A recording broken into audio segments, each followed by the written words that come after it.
Hey yo, what's up mga kalipad? Magandang hapon. Bali magkakarga tayo ngayon ng kalbayog kasi may umuwi pa ako eh. Isa na tong panlaban ko ng live bird. Ito panlaro ko ng south. Tapos ito yung nag-iisa kong live bird ng magkakalbayog to. Mamaya kakarga natin yan guys.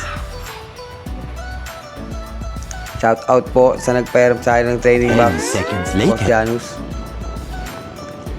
Bale, OTW na ako mga kalipad. Medyo malayo-layo din ang kargahan kasi derby race na eh. Kailangan sa mismong home base kami magkakarga. Nakamotor lang ako kasi wala akong ngayong wheels eh. Kaya mahirap mag-video. Kaya unti-unti lang video ko guys. Baka mabangga ako eh.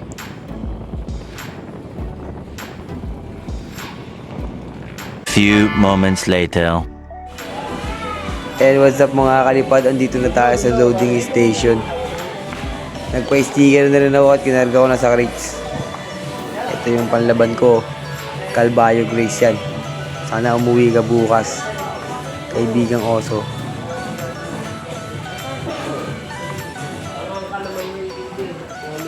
Uwi na ako guys. Meanwhile, bye. at the Krusty. And what's up mga kalipad, andito na ako sa bahay, kakauwi ko lang. Bale, isang araw bago paalpasan ng ibon namin. Kaya pahinga muna tayo guys. The next day. And what's up mga kalipad, magandang araw sa inyo. Ito na, alpas na ang ibon natin ng kalbayog. Sana makauwi siya guys. Abang-abang muna tayo para hindi tayo makalimutan. Few moments later. And guys, ito yung kapares nung panlaban ko. Nanlalaki na siya guys. Paano pa uuwi itong ibon ko? Nanlalaki na yung jowa niya.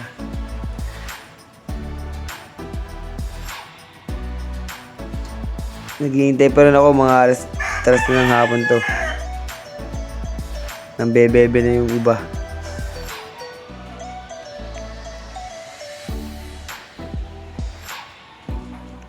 Sweet na sweet. Ayan na. May paglampungan na sa iba. Paano ko pa uuwian yan? Much later that the old narrator got tired of waiting and they had to hire a new one. Eh, what's up mga kalipad? Ito na lang ang tira sa ibon natin. Gumabi na. Tanging balahibo na lang. At wala tayong magawa. Ganyan talaga ang buhay. See you next race. South race. Bye guys.